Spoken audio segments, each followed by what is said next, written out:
Bonjour, on est en plein fête des Sukkot. On a plusieurs mitzvot à faire pendant la fête des Sukkot. La mitzvah de manger dans la soukha le premier jour, Minatora, le lulav, les 4 espèces, aussi c'est Minatora le premier jour, à l'époque c'était au Bet Amikdash, à Yerushalayim, etc.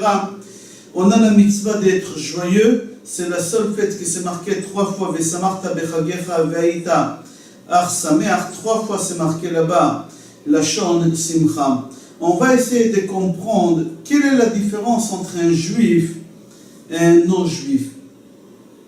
Un non-juif, la Gemara dit comme ça, au moment qu'eux ils sont joyeux pour eux même, pas plus que ça. Mais au moment qu'un juif il est joyeux pour tout le monde. Même pour la personne qui n'est pas de sa famille, même pour la personne qui lui veut du mal, même pour un non-juif, le juif il est joyeux pour lui. Le juif au moment qu'il prie, il ne prie pas que pour lui. Il prie pour le monde entier, pour tout le monde. Qu'Akadosh Baruch Hu, il va verser l'abondance et la bénédiction dans le monde entier pour tout le monde. La preuve, où on voit ça? Au moment des sacrifices, je parle des sacrifices des Sukkot, pas toute l'année. Au moment des sacrifices des Sukkot, c'est marqué là-bas qu'au Bet Amikdash, on ramenait, c'est marqué dans Bamidbar Chavtet, chapitre 29, c'est marqué là-bas, au Bechamisha Asar Yom Lachodesh Hashvi, etc., que le premier jour de la fête, il y a 7 jours de fête. Il faut ramener 13 sacrifices. Le deuxième jour, 12. Le troisième jour, 11. Etc., jusqu'à qu'on arrive au 7e jour, on ramène que 7 sacrifices. Si vous les additionnez 13 plus 12 plus 11 plus 10, etc., ça va sortir 70 sacrifices qu'on a fait pendant la fête des Sukkot. Pourquoi? La Gemara pose la question, Shiv'in parim elo keneged mi? Pourquoi on doit ramener ces 70 sacrifices les jours de Sukkot? La Gemara répond, keneged shiv'in umot ha'olam. אנו מקריבים אותם בעדם לכפרה עליהם ולתפילה ולרצון על שלומם וטובם אשר לא יישא גוי אל גוי חרב ולא ילמדו מלחמה ישבו שלווים שבעים זה עם זה בשלום. Je traduis. La Gemara pose la question, pourquoi on doit ramener ces 70 sacrifices là pendant la fête des Sukkot? La Gemara elle répond, c'est pour les 70 nations du monde. On ramène ces sacrifices pour leur pardon. On prie pour eux, pour leur paix, pour leur bien-être, pour qu'il n'y aura pas la guerre entre eux, qu'ils ne se bagarrent pas entre eux, qu'ils ne se tuent pas entre eux, qu'ils vivent paisiblement, qu'ils auront une abondance avec une bénédiction. Comme ça, la Gemara dit extraordinaire. Nous, on est en plein fête des Sukkot, on a l'obligation d'être joyeux, on est joyeux, mais au lieu de penser qu'à nous, on doit penser à toutes les nations du monde, à tous ceux qui ne veulent du mal. Oui, c'est une loi dans la Torah, tu es obligé de penser aux autres. On va développer ça. Chachamim ils disent dans le Midrash, Amrou Israël ifnei Akadosh Baruch Hu. Le peuple des Béné Israël, ils ont dit à Akadosh Baruch Hu, Ribono shel olam, le maître du monde, nous on ramène 70 sacrifices pour les 70 nations. Normalement, eux, ils doivent nous aimer, ils doivent nous adorer, ils doivent nous protéger. Non. Pas seulement qu'ils ne nous aiment pas, d'accord, qu'ils ne nous aiment pas, ils ne veulent pas nous aimer, qu'ils ne nous aiment pas, d'accord, mais qu'ils nous haïssent, qu'ils veulent nous tuer. Le Midrash dit, Ve'od amru chachamim, et encore chachamim disent, Amar Rabbi Yoshua ben Levi dit, Ilu ayu yodim umot ha'olam, ma amigdash yafeh lahem, si les nations ils savaient comment le Bet Amikdash il est bien pour eux, ils auraient construit des tours autour de Bet Amikdash pour protéger le Bet Amikdash. Pourquoi? Parce que s'ils savaient tout le bien que le monde a grâce au Bet Amikdash, ils auraient tout fait pour protéger le Bet Amikdash, mais mieux qu'un juif, ils auraient protégé le Bet Amikdash. La Gemara dit Shaya yafeh lahem yoter mil Israël. שאם לא היה מטר יורד ולא השמש זורחת, שבזכותם יש רווחה בעולם. Si on n'avait pas le Beth Amikdash, la pluie n'aurait pas tombé, le soleil n'aurait pas sorti, qu'on a besoin de ça pour le monde. Et tout ça vient grâce à quoi? Grâce au Beth Amikdash. Certes, aujourd'hui on n'a pas le Beth Amikdash, mais on a les synagogues, on a les prières qui ça remplace les sacrifices. Alors, on a vu que normalement, pendant la fête des Sukkot, on doit être joyeux. Et au moment qu'on est joyeux, on doit penser à nous. Mais nous, au lieu de penser à nous, on pense aux autres. Le contraire d'un goy. Un goy, au moment que lui, il est joyeux, lui, il pense qu'à lui. Il pense à personne d'autre. On va continuer à expliquer c'est quoi Hosha'ana Rabbah. Pourquoi on appelle ça Hosha'ana Rabbah? On dit c'est parce que pendant la prière, on répète 4 fois Hosha'ana. On répète Hosha'ana le'ma'ancha Elokenu, Hosha'ana le'ma'ancha Bor'enu, Hosha'ana le'ma'ancha Go'alenu, Hosha'ana le'ma'ancha Dorshenu. Et tout le monde, au moment qu'ils font cette prière de Hosha'ana, ils tournent la bima. À la synagogue, on met les Sefer Torah au milieu et on tourne autour. Et à la main, on a le lulav et les etrog. Pendant les 6 jours, on fait les akafot, mais une seule akafa par jour. Le 7e jour, on tourne 7 fois. Pourquoi? C'est en souvenir de Beth Amikdash que pendant la fête, les Kohanim, ils tournaient aussi autour de Mizbeach. Ils disaient le Hallel avec joie et avec chant et avec danse. Et ils disaient, et tous les jours, ils faisaient un seul tour. Et 7 fois, le jour de Hosha'ana Rabbah. Pourquoi? À l'époque, on appelait en réalité ce jour pas Hosha'ana comme on l'appelle aujourd'hui à la prière. À l'époque, la Gemara disait Yom HaShvi'i Shel Arava, le 7e jour des Arava. Pourquoi on l'appelait le 7e jour des Arava? On va voir. La Gemara dit comme ça Makom haya lemata miYerushalayim venikra Motza. En bas des collines de Yerushalayim, il y a un endroit qui s'appelait Motza. Et là-bas, tout le monde y descendait pour cueillir les haravot, les sols. Et ils ramenaient les sols à l'autel et ils les mettaient devant l'autel. Et là-bas, ils ont sonné les trompettes, ils ont sonné le chauffard. Tous les jours, ils tournaient une seule fois autour de l'autel. Et ils disaient Ana Oshiana, Ana Hashem Oshiana, Ana Hashem Oshiana, Ana Hashem Oshiana. Rabbi Yehuda, il n'est pas d'accord. La Gemara dit ici comme ça Ani va'u Oshiana, Ani va'u Oshiana. La Gemara dit Ve'oto hayom Hosha'ana Rabbah. Et le jour qu'on faisait ça, ça s'appelle Hosha'ana Rabbah. Le jour de Hosha'ana Rabbah, on tournait pas une fois comme on faisait pendant toutes les 6 jours de la fête, on tournait 7 fois.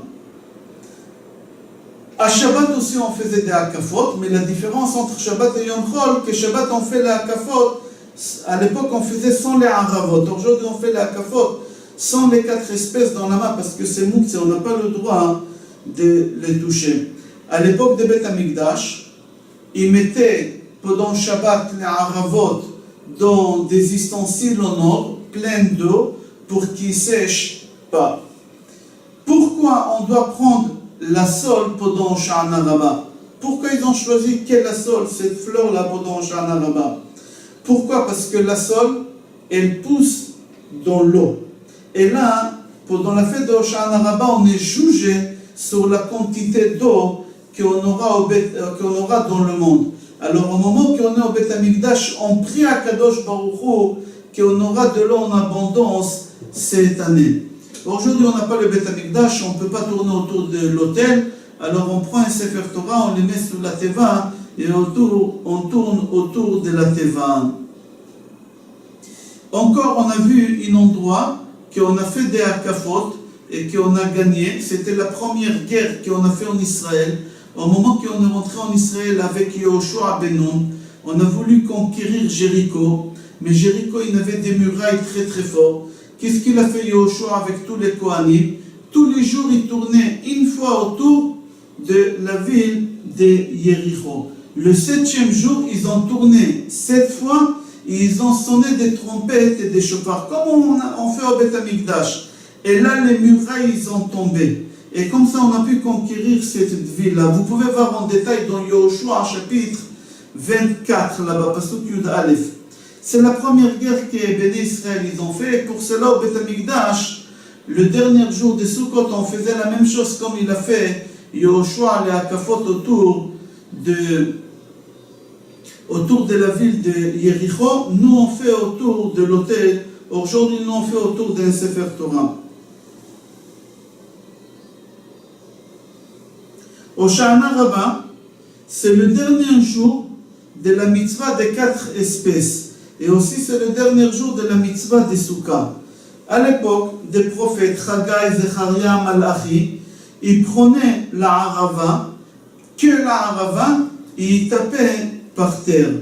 Et ils ne faisaient pas une bracha sur ça. Même aujourd'hui, nous on fait ça le matin, on prend 5 feuilles, on les attache et on frappe. Il y a une prière qu'on dit, mais on ne fait pas de bracha. Pourquoi? Parce que c'était une coutume. Et sur les coutumes, on ne fait pas bracha. Chez les Sfaradim, ils ont une habitude après de rentrer chez eux à la maison et mettre quelques coups de fouet comme ça, mais doucement, doucement sur la femme, sur les enfants, c'est un signe de bracha, d'abondance, etc.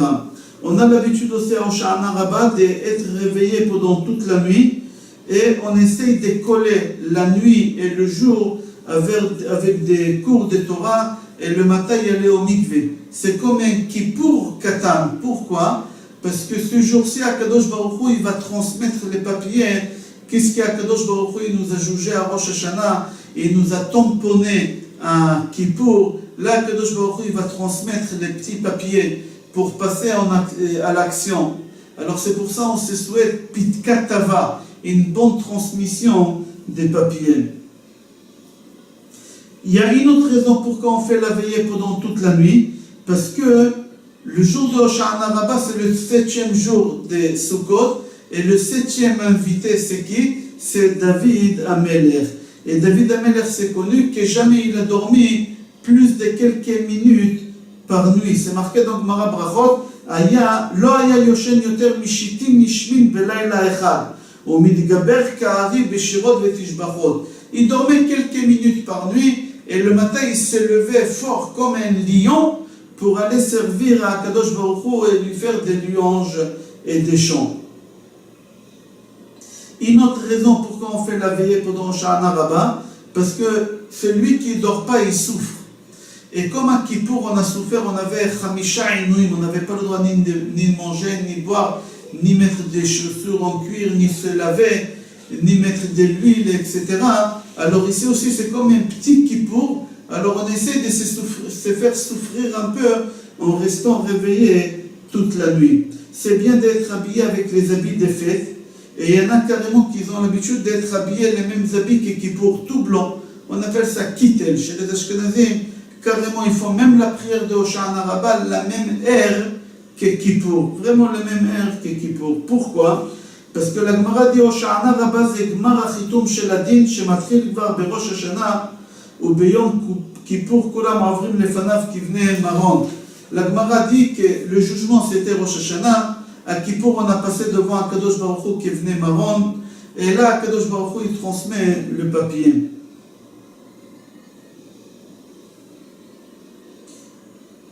Le 8e jour, pas des Sukkot. Sukkot c'est 7 jours. Il faut savoir que Hoshana Rabbah, Shmini Atzeret et Simchat Torah, il n'y a aucun rapport avec Sukkot. Alors on va expliquer comment ça se passe. Le 8e jour, on appelle Shmini Atzeret. Pourquoi Shmini Atzeret? Shmini, ça veut dire 8e Atzeret. 8e jour, on s'arrête. Pourquoi on s'arrête? On s'arrête devant Akadosh Baruch Hu. Et on dit à Kadosh Baruch Hu, on a du mal à se séparer de toi. Là, pendant 40 jours, on n'a fait que des mitzvot. Pendant le mois d'Elul, depuis Rosh Chodesh Elul jusqu'à Rosh Hashanah, on s'est renforcé, Slichot, Shofar tous les matins. On a étudié Orchot, Chaim Le'arosh, on a fait que des mitzvot. Après, on a eu Rosh Hashanah, et après, on a eu les 10 jours de pénitence. Après, on a fait que des mitzvot. On a eu Sukkot, plein que des mitzvot. Et là, des jours au lendemain, on se détache, on arrête tout. Et on reprend, si on peut dire, le train-train habituel, il ne faut pas prendre le train-train, il faut essayer de garder toujours. Mais on a du mal à se séparer d'Akadosh Baruch Hu après ces 40 jours qu'on était attachés. Alors on dit Shmini Atzeret, on s'arrête devant Akadosh Baruch Hu et on lui dit qu'on a du mal à se séparer. Après tout, qu'est-ce qu'on vient de faire? Et En même temps, on dit à Kadosh Baruch Hu de transmettre des bons en papier. Le jour de Hoshana Rabbah, on ramenait énormément de sacrifices au Beth Amikdash. Pourquoi? Parce que tous les gens qui n'avaient pas fini les dons qu'ils ont fait pendant toute l'année, il fallait qu'ils les finissent maintenant le 8e jour, Hoshana Rabbah. Pourquoi? Parce qu'on a Shlosha Regalim dans l'année. 3 fois on partait au Beth Amikdash dans l'année à pied, le pèlerinage. La première fois c'était Pessah, la deuxième c'était Shavuot et la troisième c'était Sukkot. Là on finit Sukkot, on fait un cycle d'une année. Et avant de fermer le cycle de l'année, tout celui qui a fait des dons pour le Beth Amikdash, il n'a pas donné, il fallait qu'il les donne. C'est pour ça le 8e jour, Shmini Atzeret, le Beth Amikdash, il était rempli de gens et on donnait beaucoup de sacrifices. À Hoshana Rabbah, on a l'habitude aussi, avant que la nuit tombe, de rentrer dans la soukha et de manger un petit apéritif. Pas pour faire un repas, c'est seulement pour faire la dernière fois la mitzvah de Basukot Teshevu. On fait bracha achrona après qu'on a fini de manger ces petits apéritifs et en sortant, on fait une bracha, on fait Yehi Ratzon Melefanecha Hashem Elokeinu Velokei Avotenu כשם שזכיתי וישבתי בסוכה זו, כן אזכה בשנה הבאה להישב בסוכת האורו של לוויתן. On dit à Kadosh Baruch Hu, comme cette année j'ai pu m'asseoir dans une soukha, que l'année prochaine, Be'ezrat Hashem, j'aurai cette chance de pouvoir s'asseoir sur la soukha de Léviathan. Et on finit en disant les Shana Abba B'Yerushalayim Abnuya. חכמים ils ont dit שלעת קץ יעשה הקדוש ברוך הוא סוכה אחת שישבו בה כל ישראל והיא תהיה עשויה מאורו של לוויתן ואילו בשרו יהיה מאכל לצדיקים. חכמים ils ont dit que בעזרת השם au moment que le Mashiach il va venir très vite, הקדוש ברוך הוא il va prendre le Léviathan, de sa peau il va fabriquer une grosse cabane, une grande soukha. Et on va manger dans cette soukha la viande de ce Léviathan, la chair de cette Léviathan. Comme ça, Chachamim, ils disent. Je vous souhaite Chag Sameach, Bracha Ve'atzlacha, Besorot Tovot et Kol Tov.